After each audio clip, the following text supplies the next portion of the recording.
Hey folks, welcome back to another Field and Garden podcast. It is your friend Lisa Mason Ziegler, and I really thank you for dropping in here with me today because I know you have lots of choices, and when you choose us, we appreciate it.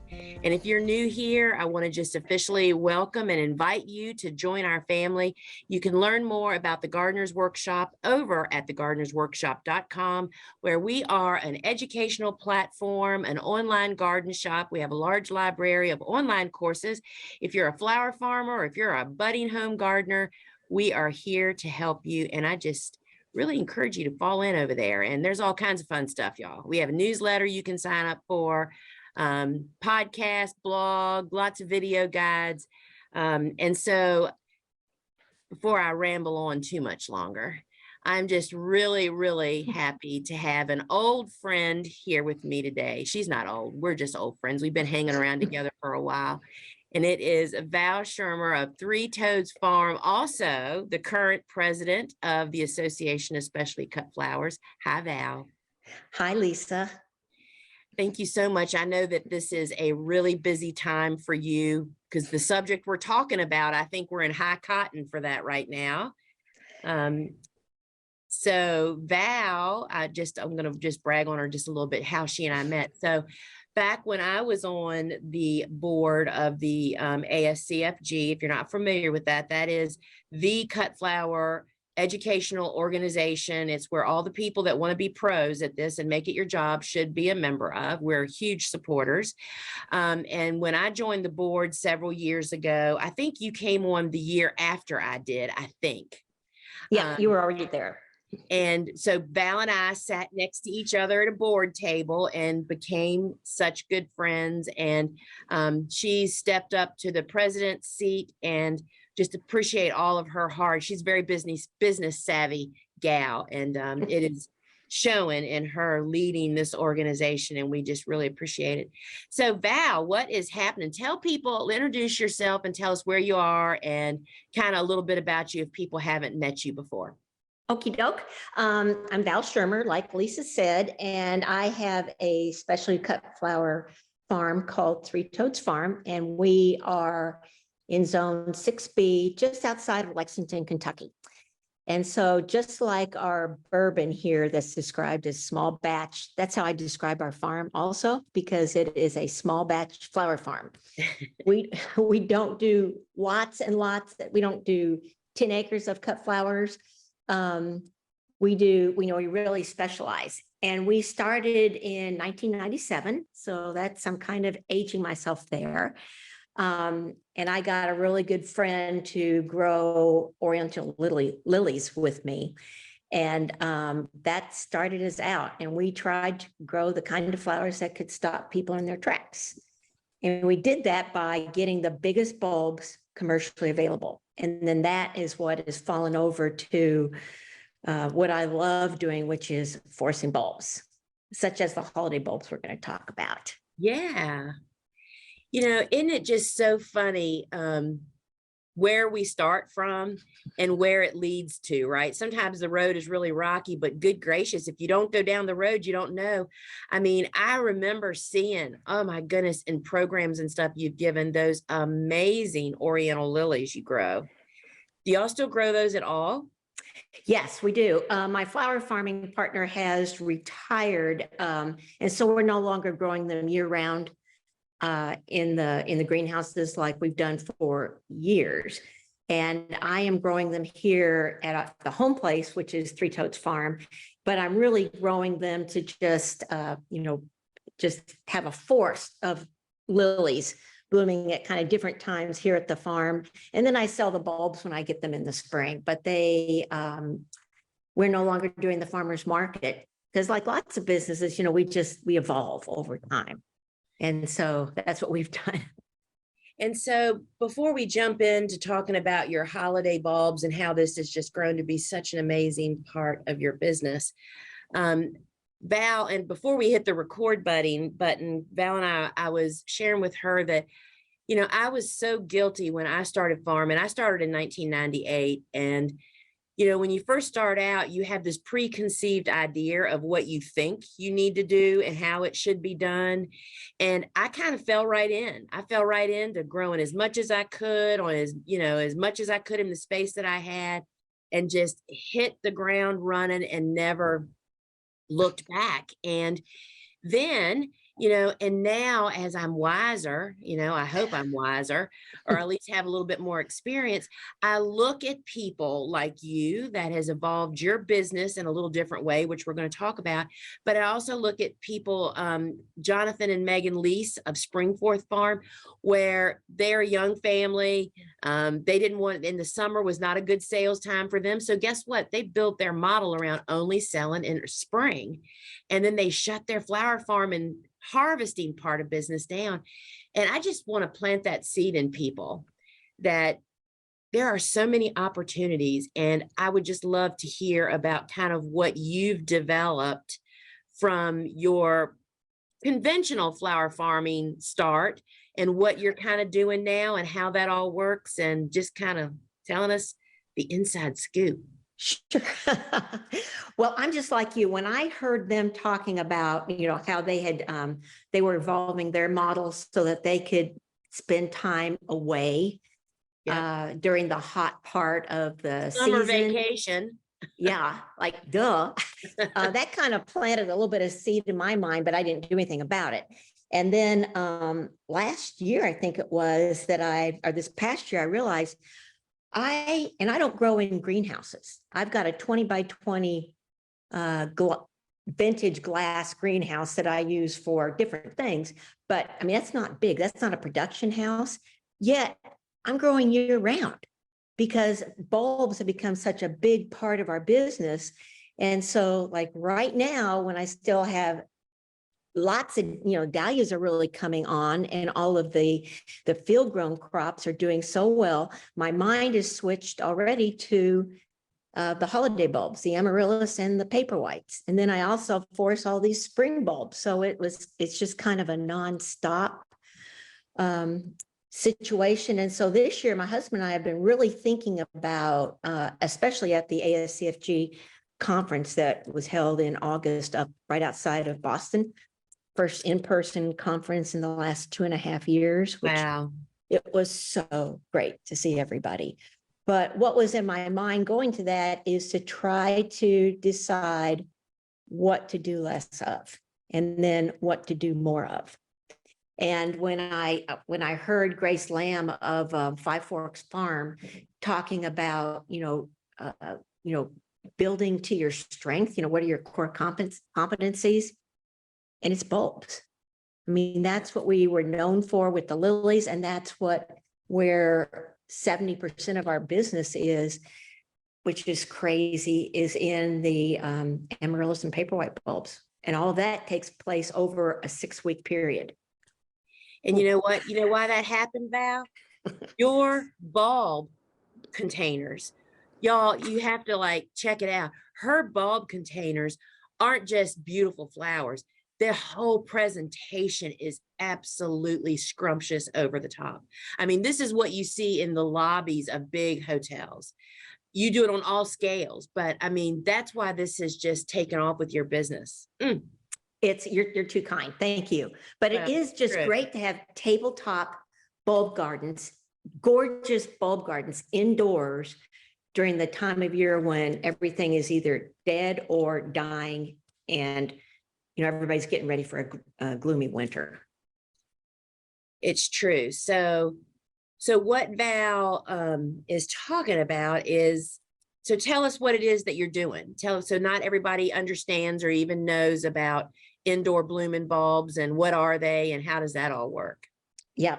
So I'm talking about primarily amaryllis bulbs, which are the great big bulbs that come from really all over the world, but they produce stupendous blooms during the gloom of winter. They are very easy to force. If you, once you give it a try and then kind of do some research, maybe take my workshop We'll where I show everybody. Yeah. Yeah. how to do that. And they don't have fragrance. They have very, very light, if any, fragrance. And then also the paper whites, which so many people love them. Some people can't stand the fragrance, which is why I force the ones that have really light fragrance. Yes. So that's what we're talking about, are primarily Amaryllis and paper whites. And so you're saying that your business has evolved to about 70% of doing that. So Can you what does believe that it? look like? I mean, when do you order? I mean, just kind of tell us how that, because I can assure you, that means your sales period is like in a 6-week kind of period, right? Yes. But the work, just like flower farming, people think farmers are off all winter. It's like, oh my gosh, not at all. Not at all. Yeah. The secret behind doing gorgeous bulbs is to have great big bulbs. Amen. And so people can buy Amaryllis bulbs at the Poor Pitiful Things that are at big box stores, and they see them there, and those bulbs are tiny. The bulbs that I search the world over for and show other people how to do it are great big bulbs that are really, they're the size that only 2% of all the Amaryllis in the world are this size bulbs. And when I found that out, that the ones that I'm getting are, that rare, that made me want them even more, because that just makes it that much more special. It's true. Yep. The bigger the bulb, the bigger the show. And so talk about that just a little bit more. That means more stems, bigger flowers, right? Better chance of bringing it back for the next year. Yep. Yep. And a big bulb is actually several years old, because it takes several years for the growers to have them and to develop them so that they are a great big bulb. And so a big bulb is going to have more stems in it. It's going to have bigger flowers. And so instead of buying something that just has maybe one stem, maybe 2 stems, these will have, 3 or 4 stems, and they are loaded with 6, 8-inch blooms, enormous, colorful blooms that last weeks. Yeah. And so they also make great cut flowers, right? I mean, we used to cut, especially if I had some that would get a little taller than I wanted them to be. Yep. That's a common problem. It is. And so people will reach out to me, and they'll be so sad because their Amaryllis grew, and it got to 3 feet tall and it fell over. And I told them, don't be sad, because you can cut that stem off right above the bulb and then cut it shorter to put it in a shorter vase, but it lasts just as long, if not longer, as a cut flower. That is so true. And I don't know, because I'm sure, because, a lot of our listeners are flower farmers. I'm not sure that thinking of growing Amaryllis as a cut flower crop is easy and profitable. I would call that a high risk, would you not? I mean, just because the bulbs cost so darn much, and you have to take care of them and keep them wintered over and all that stuff, right? Absolutely. I've had people request cut flowers, and I considered that once, but then I decided I'm not going to do that, because if say my bulb's going to produce 4 stems of flowers, it's wonderful if it does it over a couple-week period, so that if you have it in a container on your tabletop, you're going to have flowers over a long period of time. But if I wanted to sell those as cut flowers, then the first one would start growing. I'd have to cut it off. And then once you do that, you can't sell that as an Amaryllis to use in a tabletop bulb garden. Right. So you'd have to really program them. And I actually just saw a conversation on Facebook about it today. People interested in that, because Amaryllis's cut flowers are really expensive. But there's like you said, the bulbs are expensive. And so I would much rather get money for, I sell them either as a bulb by themselves, just as a bulb that somebody can start, and I give them all the instructions. I sell them already growing in a green plastic grower's pot, because then people can transplant them into a wonderful container. I sell them as dormant bulbs in forcing kits. And then we also sell lots a lot of tabletop bulb gardens where I take those amaryllis that are already growing, transplant them into great containers, put beautiful moss on them. Yeah, and off they go. People adore them. You know, I only dabbled in that once many years ago, and I was actually at a bazaar, and I only had like 7 or 8 amaryllis on the verge. You know, they were sending up shoots, and it was just fascinating to me when you put moss on them and put them in a pretty container. They were gone in the first 30 minutes of the bazaar. I mean, I could have sold hundreds of them, literally. Yeah. Yeah. So tell us a little bit about, so I want to, first off, let's just put it in here and we'll talk about it at the end. So Val is also the instructor of an online course called Foreseeing Glorious Blooms for the Holidays and Beyond, where she shows you how to do all these things that we're talking about. And I mean, it is so fascinating to me. I've grown amaryllis for a lot of years. I learned so many tips from you, but you had something that I don't possess, and that is that touch of making the whole picture pretty, not just selling a stem with a pretty flower on it. And that's really, really a big part of this. And so I will say, there'll be a link below this in the show link notes to go to her course. It's $49.95. It's, you know, you keep it once. It's like opening a book, y'all. It's yours always. As long as you have internet, you can access it. And while it is designed or taught to the home gardener, it is very easy converted to the grower. I mean, you can take, just like my book, Cool Flowers, it was for the home gardener, but you just apply it to a flower farmer situation and the basics are all the same. So we'll put that down there. And Val, so tell me a little bit more about this behind the scenes. When do you actually order your bulbs? I'm going to let everybody know that the earlier you order them, the better. And this year I was very buttoned up and I ordered all of my bulbs in March. Wow. Yeah. And so that was, you know, because here you are just kind of recovering from the holidays, you're getting everything planted for all your spring stuff, your summer crops, and you've got a lot going on. And that's when I needed to put together my amaryllis order. But by doing it that early, I was also able to get free shipping. So that's a big everything, right? That is a great benefit. And that was one thing I could cross off my list. But that was one of the things I wanted to mention, is just about, you know, organization.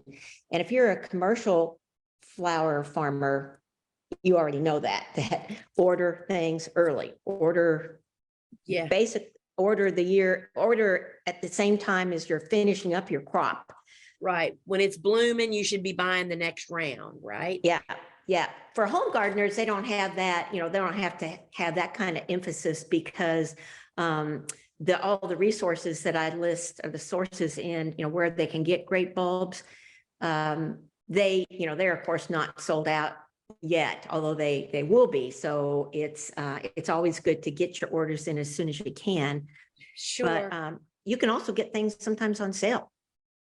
And I know that you provide resources in the course, a commercial list as well as the home gardener.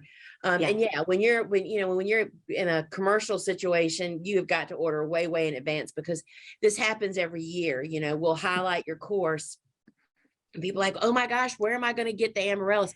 I know that they still have amaryllis. I just happened to have got a list yesterday from one of the commercial suppliers that's on your list, saying that they had some listing what they had. But what I find to be in just short order at this time of the year are big bulbs, because I'm like Val. I mean, we were always believers. That's kind of what set me apart, was I was getting those 38, 40 centimeter bulbs, which are bigger than what you'll find anywhere else. But those are gone first. So you may have to like make some concessions if you're purchasing late, and of course not have the variety selection. So tell us a little bit. So you order in February, and so these containers that you actually create to sell, where are you selling them? I sell virtually everything locally. And I do have a Squarespace. I do have a shop, and which I just set up last year finally. And people can order dormant bulb gardens, and then I ship them to them. There's 2 things that I'll actually ship, but everything else is sold here in Lexington, Kentucky, through a couple of wonderful retail shops. And one of them who does a great job is a vintage and modern shop, like an antique shop, but they have a really high turnover of all their items. They have exceptional things. And I don't mean real expensive. I just mean it's all gamut. It's really good stuff. It's really fun. And so people can order from me, and they can order to pick up there, or else I deliver the bulbs to the shop. And then I always post on social media when I do that, and then they are gone. I mean, there are people waiting as we pull up the car. You know, Val, and so I want to go back for just a minute. So, because you just hipped right over it. So she does have an online store, because the reason that this is important to me, this is how I learned about what she does. I ordered, 3 years ago or 4 years ago, I ordered one of your dormant bulb gardens in a birch planter with 3 of those jumbo bulbs in it for my mother-in-law, who is like the houseplant queen. She just loves fiddling and messing and fussing. And I just knew that that was going to be a really fun thing for her to do. And I should get another one of those for her. Yeah, I remember that. And that was when I was just testing it. Oh, that's so good. That's so good. She still has it. And I will tell you that she overwaters it. I mean, because she can't see. She has so she has trouble with her vision, so she can't really see, and it's an enclosed container. But anyway, what I want to say is we will also put in the show notes how you can connect with Val if you want to order a dish garden. And so those beautiful birch planters that come in a flat rate shipping box, beautifully wrapped. I mean, it was an experience just opening the box up. I was there when she got it. It has all the instructions, and what an amazing thing for a farmer to make a stack of those in boxes and take them to the farmer's market like that. I mean, so part of what I found challenging with what I was doing so many years ago is I would get them growing like you do a lot of, and then it's transporting them. I mean, you have to have the right setup to do it, but I think when she says dormant kits, that means that the vegetation hasn't started growing yet, and it's going to bloom like after Christmas during the darkest days of winter, right? Right. People ask me if I will ship the ones that are already growing, and it's no, I won't, because I don't want anything but perfection when people get them. I don't want things getting broken, and they're not going to survive the shipping. But the dormant bulbs I pot them up in perfectly in totally dry potting mix with it. And so they are ready to start growing once somebody opens them up, reads the instructions, gives them some warm water, and sets them someplace warm. And then they'll start growing. And those will typically bloom, just like Lisa said, after the holidays, which is you give it to them early on, give it to them in November or December, and then they get to unpackage it, and it quietly starts growing.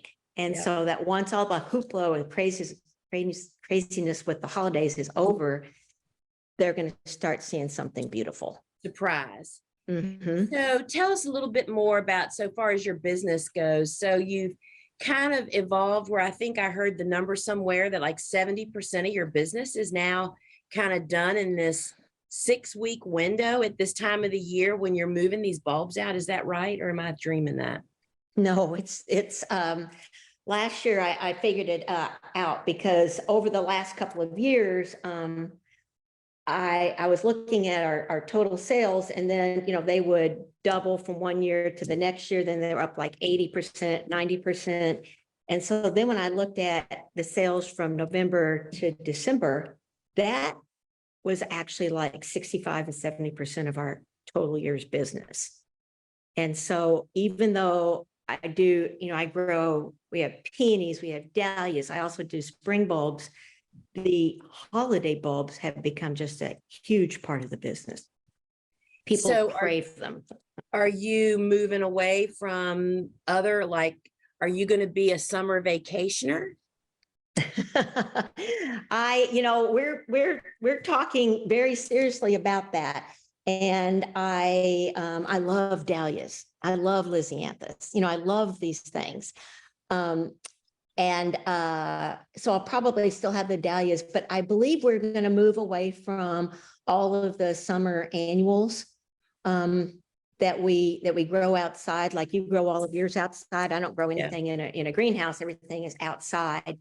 And even though the dahlias do take a lot of work, I'm not going to try to get them early. I'm going to try to have them maybe August and September. I can't let them go yet, but yes, we are going to cut back on what we do.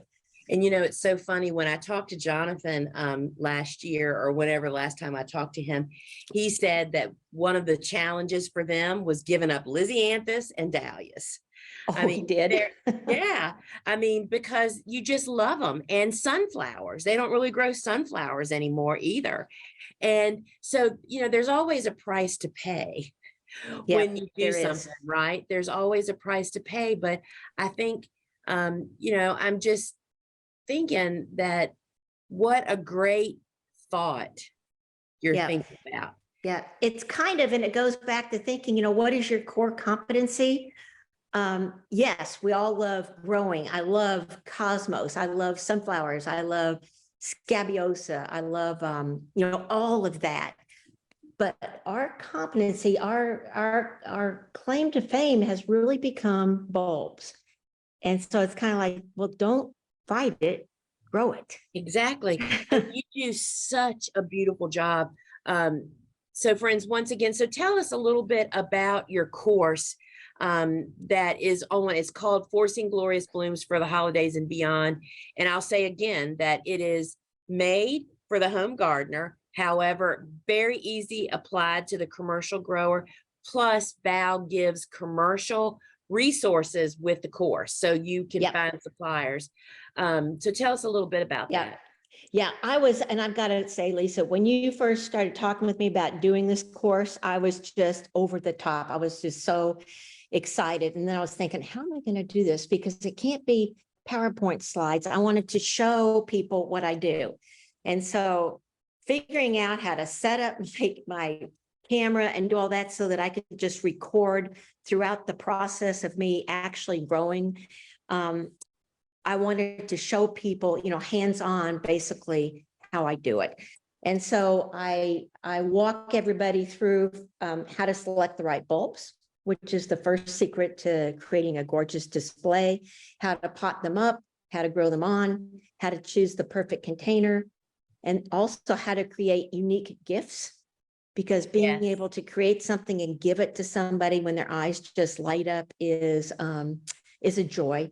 And then also how to save your amaryllis bulbs to rebloom, for years to come. But also I have 2 projects on there, are special, I forget what we call them, but some special sessions, bonus sessions. Was showing people how to make a forcing kit, which is very easy to do. I show them how we make it, how they can do it, makes a great gift. And then also I show them how to make that dormant bulb garden that we were talking about, like the one that you got shipped, so that they can do that themselves and ship it to customers or family members. Or whoever. Mom. I just think I agree with you completely. This is an untapped market. I mean, think about the holiday markets. We use back in the days when Suzanne and I were still traveling around doing shopping shows for our gardening goods, not selling cut flowers. We would do that in November and December, shows that were primarily for holiday shopping, big shows. I'm telling you, you could have those dormant kits stacked to the ceiling and they'd all be gone. Yep. And I see people who have taken the class and who reach out to me because they have a question, and I love talking with people that have taken the class, and they are both commercial growers and home gardeners. But it's so fun to see the commercial growers have success on kind of a shoulder season where they're Yes. done with all the summer and they're not into, the next year yet, that this is a time of year that you can really make some significant money. And I would recommend anybody who's thinking about it and not too sure to take the class, try it out on a small scale, because that way you can experience it yourself. You don't have to go off and sell a whole bunch or try to sell a whole bunch the first year. Just try it out. You can also take pictures then so that you'll have photos to use the following year. Yes. I mean, that's a great idea. Yeah, it's great just to test it out. And if you're a home gardener, or if you know somebody that's a home gardener, it makes a great gift for them to give the class to somebody, and then also give them a couple, give them the bulb. Yeah, that's a great idea. Would, yeah. Ooh, what if I just thought about this. What if they gave them the class plus got them a dormant bulb gardener? Ooh. I'm telling you. Well, and because what I think is the most unknown, I am so, my mind is so small sometimes that I think, oh, everybody knows about, like this, again, we'll talk about cool flowers. It's like, oh my gosh, I have been talking about cool flowers for 10, 12 years. The book's been out for 8 years or whatever. I have been screaming it from the rooftops, and every day of our life, we're bombarded with people that are like, you mean you plant in the fall? That don't know about it. Well, it's 10 times worse with these amazingly simple and easy to grow indoor blooming bulbs. When I tell people the bulb already has the flower in there, you just have to get it out. It's coming out with or without you. And you can make it more beautiful, right? And easier. But I'll tell you, the one thing that I thought was just so genius in your course was how you jumpstart the bulbs and get them rooting. So then you can have a bunch that are rooted and started, and then you build your containers from that. It's like, who never told me that? I like to I transplant bulbs. I like to grow them. And I started doing that with spring bulbs because I grow those in deep 6-packs, all of my spring bulbs for tabletop bulb gardens, which I would like to try to make that into a course if I could just get organized to tape it. But I like to have them already growing because they are so easy to pluck out of the 6-packs. And that's how I force paper whites in these deep 6-packs. And I sell the 6-packs because other people, once they see how easy it is, they want to use them. But you pluck them out and you can put them in anything, any size container. You could take say you've got, some of I am in Kentucky, so, the mint julep glasses, those pretty little silver glasses.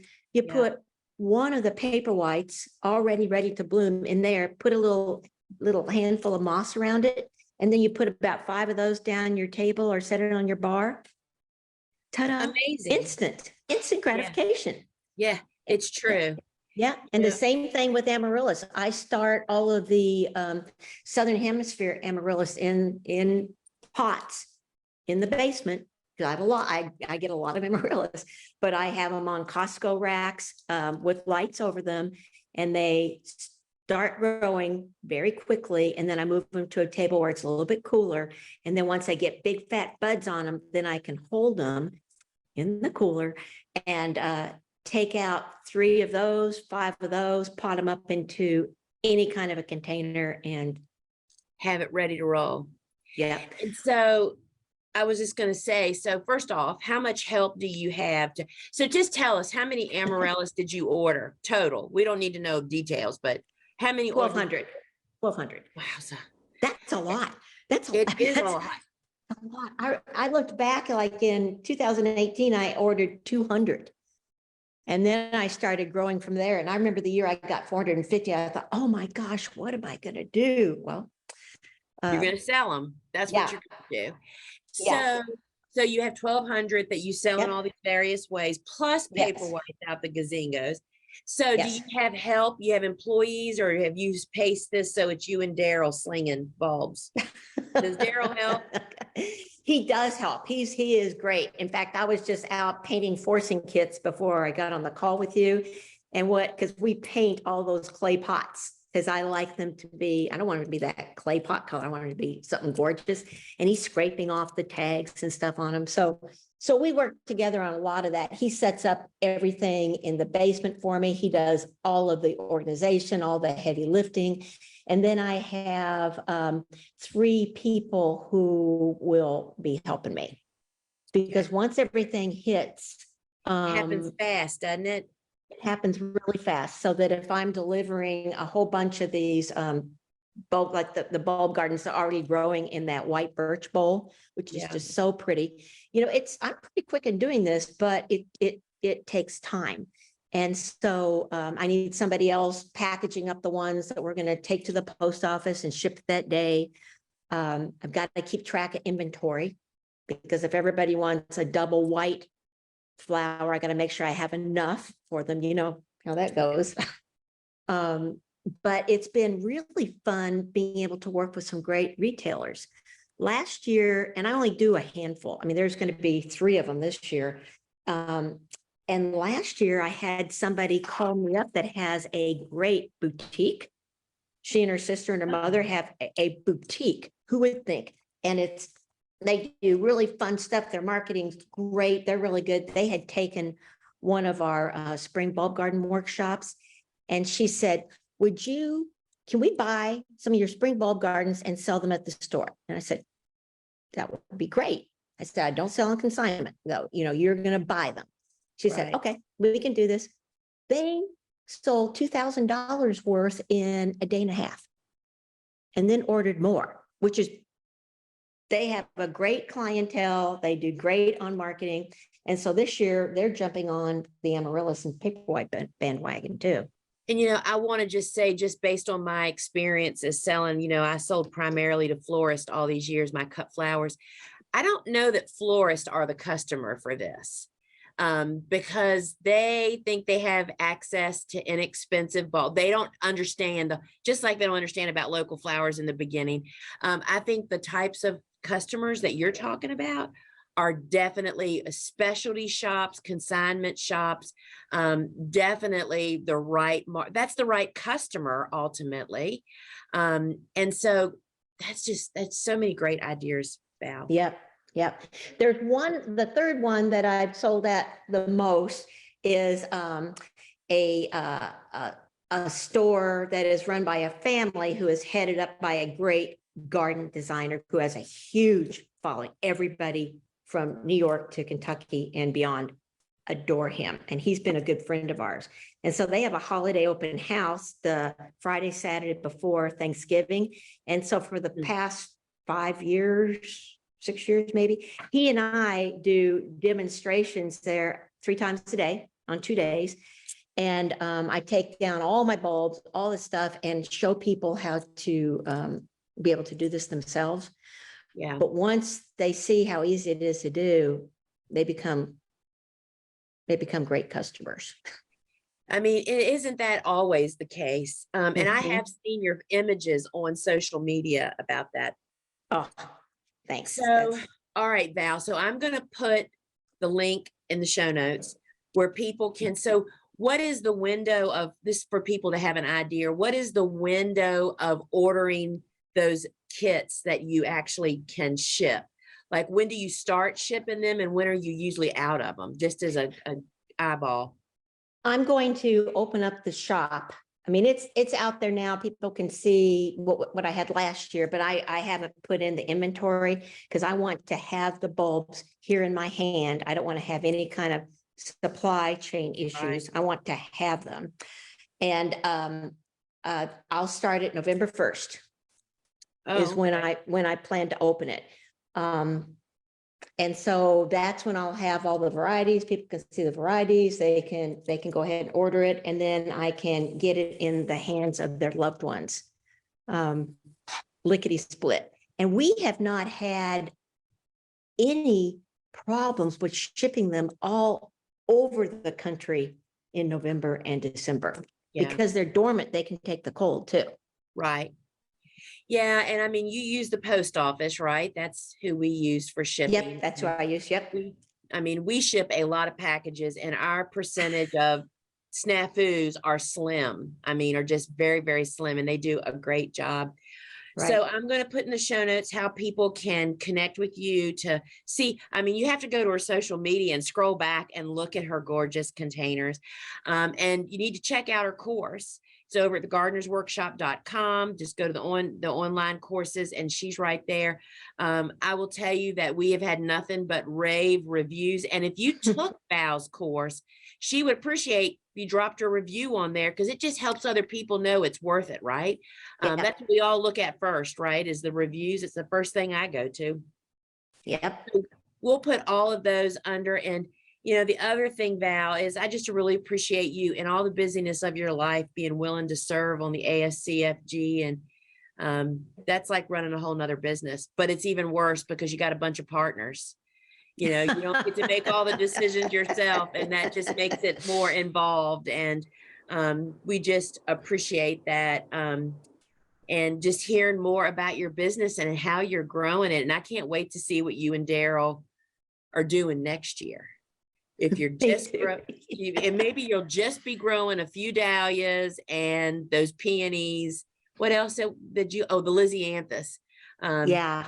Oof. So I know it's hard to give them up. It's really, really hard. I love them, but yeah. I can always go back to growing them again. Isn't that the great thing about being business owner? I mean, there's a lot of snafus, but you are in the driver's seat. So That's right. That's right. You're in charge. Whether you want to be or not, right? Yep. Yeah. All right, Val, is there anything else you want to add before we sign off here? Oh, I wanted to say one thing. Last year, it was the Amaryllis bulb crop was it was really hard. There were a lot of growers who were wanting to get a lot of Amaryllis, and they couldn't get as many. And then this year, I was just talking with the supplier this week about my paperwhite order, and he said it looks great. That he said the Amaryllis are better. So if somebody's kind of on the fence about doing this or trying this, I think it's going to be a really good year. Yeah, and it's all about the grow. I mean, it's just like if you're a flower farmer, it's just like how you have a crop failure. It happens. I know that for several years we had trouble getting those low fragrance paperwhites, and it was all about drought and problems. I mean, it's like it's out of everybody's hands, just like it's out of your hands when a hurricane takes your crop out, you know? So I'm glad to hear that this is going to be a really good year for Amaryllis. It's time for that. It's time. Okay. It's really time. So Val, thank you so much for taking the time to join me. And thank you for being a part of our educational lineup, because I just love bringing my flower farming peers in to share these insider secrets with everybody, home gardeners and budding flower farmers, and even people just trying to expand their business. I love being part of your family. Thank you. Thank you so much. So friends, remember, you can head over to thegardenersworkshop.com to learn more about any and everything that we've talked about today. And you can connect with Val on Instagram and on Facebook. Is it Three Toads or is it Val Schirmer? It's both, actually. It's Three Toads Farm, and it's also Val Schirmer. Okay. So it's, my own personal one is packed with all kinds of stuff too. Yeah, so that's a lot of fun. Yeah. All right, friends, until we meet again, ciao.